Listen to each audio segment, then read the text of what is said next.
1,900เท่าไหร่วะประมาณ38 ปี1,900ใหญ่ขอจะไปเจอที่การ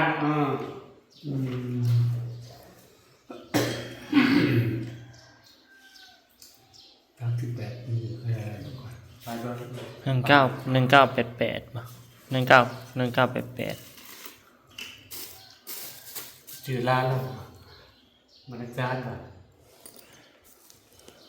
วันอาจารย์บ่จื้อร้านวันอาจารย์ก็ได้เสียบ้าโดยคุณรอยบ่เจ้าล่ะบ่ได้อะผู้กลาง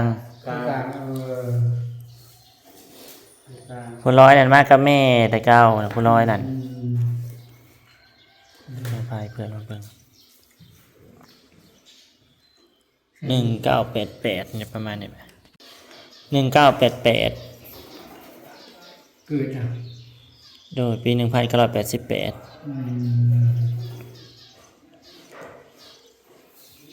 ว่าจื้อคักๆประมาณนี้แหละ37-38 ปี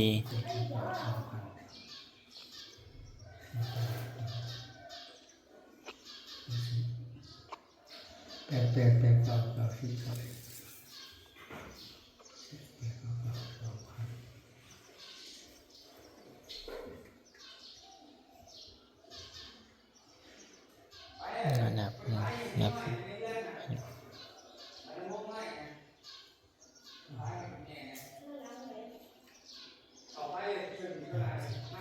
38 ปีโดยประมาณนี้เลยเดือนเนี่ยเดือน3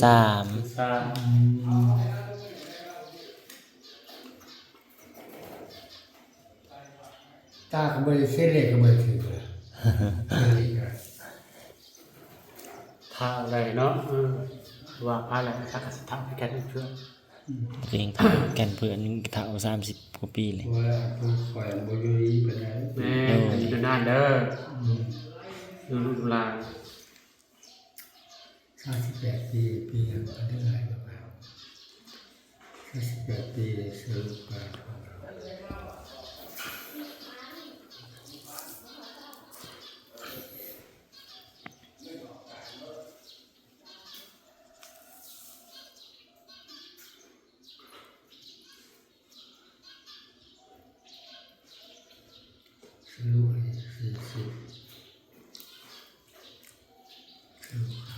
ปิ้งงูใหญ่ปีมาลงนั่งแกบ่สนบ่ได้คันซอยก็ซอยดีโดยคันบ่ซอยก็บ่ซอยแม่นไว้เพื่อนน้ำใจบ่สนไว้คันว่าเขาเสียใจจะซอยแบบนี้บ่ลืมจะได้ซอยจังเลยยานะเดี๋ยวนี้มาลงสิมันก่อนท้องว่าเกิดเป็นคนขัดค่ำน้ำใจบ่สนบ่แล้วคันว่าซอยก็บ่ซอยก็แปลว่าบ่ซอยก็เคยได้เงินหลายเคยเสียโดยเจ้าอยากมีช่วงน้อยในช่วงคมเป่าช่วงน้ำมิตากองบานเนี่ยบานเนี่ยคูดเจ้าจังสีรวยไว้มีไว้เงินมาเลยมักเจ็บมักชั่วมักบ่คอยอยู่ดีมากมันเบิ้ลเงินแหละก็เช่าไปมันเป็นช่วงที่ฉับอยู่ในขาเจ้าบ่ขาดหัวที่มันวันเป็นมันอย่างเป็นวันชิ้นมากเป็นบางจากมากอารมณ์เสียวันชิ้นมากและเมื่อจังเบิ่งนักบ่เชื่อคนงานมาโรงเรียนเสียงมาลองเบิ่งใดลองบ่ได้เอาเมียเอาผัวเอาเมียเอาลองเบิ่งลองเบิ่งแล้วเอาผัวเมียยังมันคงคันเอาไว้ดีอยากปะแล้วหันเบิ่งตัวอันบ่ได้นอน2 คืนนี่เป็นหยังเจียวไอ้ฟังเบิดผู้แนวโดย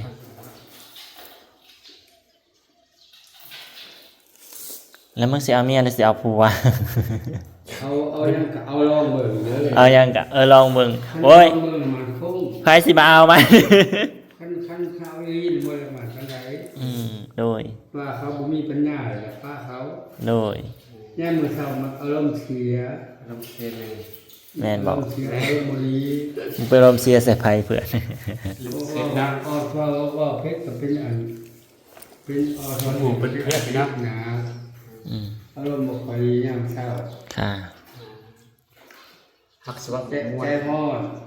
เลย เพราะว่ายังก็บ่ได้คือว่าทอดคือกับพี่อาทิตย์นะอันนั้นเพราะว่าก็ยังมื้อแรงมาน่ะคะแนนใจดีใจอดใจเกลียด จะอดจะเพลีย อดใจทนดีบ่โกรธบ่หาใคร แม่นบ่ 31เอา31 32 31 32 33 34 35 36 37 38 31 32 33 34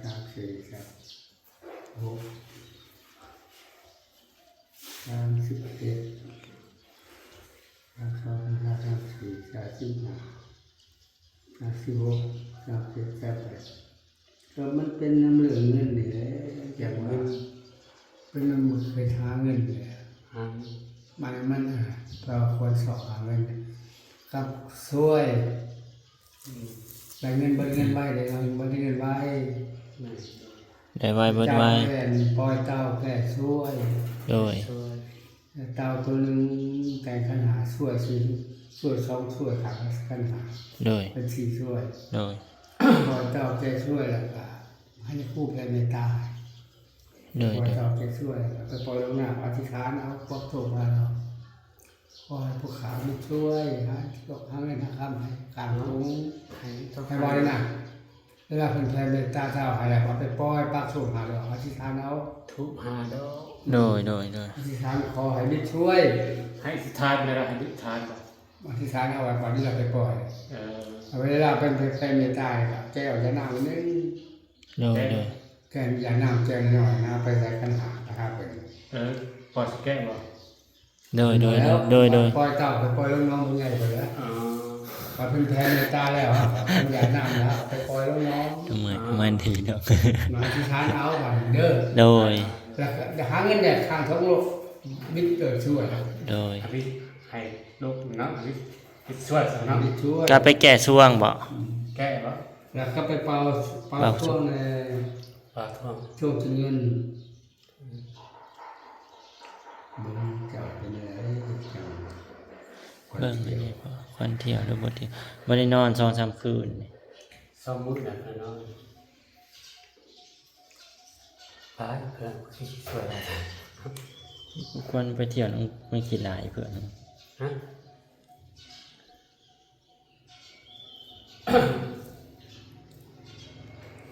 พังเบิ่งนำกันเด้อพี่น้อง ขันหาเนาะทุบหาครูบ่ สู้หาล้อ ทูบ ครู หา หาดอกเนี่ย ช่วยสิ 1 2 3 4 6 7 8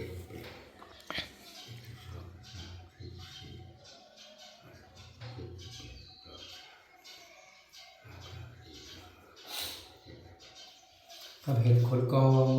เห็นคนเก่า เห็ดคนกองก่อนเด้อ ๆโดย เดี๋ยวเคยได้ก็ได้แล้วคนกองมันก็ได้สูตรเสา เห็นคนก่อนแรกก็ ไปปล่อยเต่าไปช่วย แต่ปล่อยเต่าเนาะแกะสบาย ก็โอ้ยเงินเขาบ่ขาดชื่อเล่นชื่ออะไรชื่อเล่นชื่อร้องเบิ่งชื่ออีเด้คำชื่อเล่นเวียดน่ะชื่อประมาณว่าตอน4 โมง 5 โมงค่ำชื่อจะชื่อเลข โอ้ยหาตัดใช่เนาะ เก้ากับปักซองคนนี้เข้ามาขาย พากูไปได้เพื่อน พอเจ้าเคยช่วยแหละก็มาสุดคาตาคนกอง กดสตาร์ทก่อนเนาะ 38 24หาโชคดีสัก8ก็ให้ที่เรียนตามทางที่สมัครสมบูรณ์เป็นแล้วที่แบบ อันนี้เป็นความเชื่อส่วนบุคคล เห็น เขาจะ ภา เจ็ ย บ ว่า1 7เห็นภายบุคคล2ถึงใครไปเขากล้วยนี่แม่ลุงที่เขา โดยโดยโดย เอาเสือเขาเอาเสือจะลงก่อนเสือเขาโซบไปนอกจากมันจะเสือเรือจิ้มเขา เส้นเป็นก็ได้ครับ ใครก็ได้ถ้ามันอย่ามันเรือจิ้มเขาที่เขาชี้ใหญ่หน่อยแล้วพระเจ้าเอาที่เอาเสือลงก่อนใครพันเขากล้วยนี้แรงลงใส่ วี ปัน เนาะ เขา แบกเนาะ ใครปันเขา ปั้นข้าวเนาะ ปันเขาสมบัตินี่กันใคร โดย มีแอนต้องเสียหันเนี่ยกับมังไหวต้องใช้ได้2-3อย่าง โดย ผมมีข้าวต้มกับขนมตาลเอา2-3ห่อ ขนม โดย เนาะ ต้องเสียหันครับ โอ้ยสอนสาวไว้ซะ ราคาเจ้าเมื่อเขียนชื่อเจ้า โดย อายุเจ้า โดย 38 โดย เพิ่มแขนเด้อเขียว เขียนชื่อเจ้าอายุเจ้าแล้วก็บ้านเจ้า โดย ปานแป้ นั่นแต่ก็เขาว่าชะตาขาด7 เซนสุดท้าย โดย ขอต่ออายุชะตาขอเสริมดวงโชคลาภ โดย เขียนแล้วก็ใส่ปุ๊บแล้วก็แทขันหา โดย ให้เพิ่นสูตร ที่เสิร์ฟเด้อ อันนี้ครูได้สูตรเด้อ โดย สูตรเช้าขึ้นเนี่ยไปเอามาผูกแขน โดย เอาพันเนี่ยก็เศร้าลูกเฮ็ดมื้อนี้ก็เศร้ามื้อนี้เด้อชะตาเพิ่นก็ เรื่องสตาร์มันน่ะเศร้ามื้อนี้ หาน้ำดังก็แต่ช่วย โดย หันตอบกำลังแตกเนาะ วันน้องแต่ลูกใครวันน้องแต่ ตัวสลอยเด้สลอยลูกปัสสลีเด้ ไปได้แม่เจ้าแข็งแรงอยู่บ่ โอ้ยเปิ้ลป้าว่าสะซ่าว่าเนี่ยนั่นแหละ ว่าบ่ท้องแล้ว ทองข่าวแล้วจักรักดอกจักอะไร มันเฮ็ดชะตาเพิ่นกองเด้อ โดย เฮ็ดมื้อใดก็เช้ามื้อนั้น โดย เอามาเถอะ ก็สินอนรับบ่บัดนี้ก็ได้ ที่เขาแสนมารับโลกเป็นชะตาเพิ่นมาพาแค่2 เส้นถ่ายว่า1 7 เส้น โดย จะชิมบ้าง ว่าจับกับข้าว โดย มากระเฮ็ดเอาใช้ลงที่เขาเบิด โด ผม ย มีข้าวต้มกับขนมตาลเอา โดย เฮ็ดไปข้าวต้มข้าวเจ้าบ่ทำแก้ข้าวบ่อยากกินดอก โดย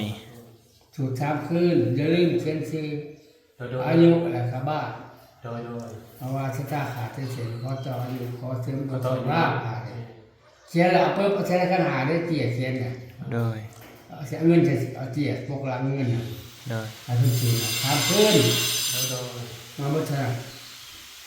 อย่าลืมปล่อยเตาแก่ช่วยเรื่องเงินจะขาดผม หาทุกเนาะ อืม หาทุกคนกับตัวโดนจับ พี่น้องน้องเมืองน่ะมันเว้า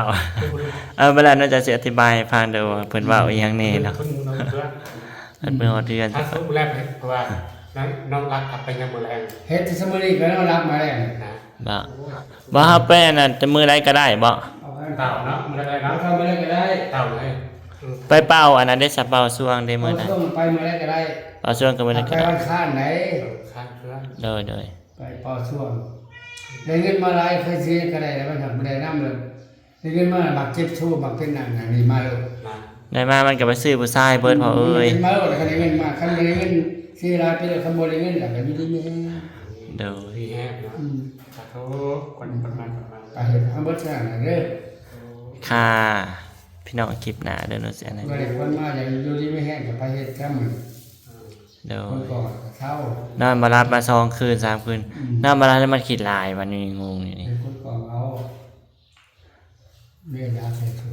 ไป บ่ได้สูบอ่ะโดยถ้าเฮาพานางเมืองกัน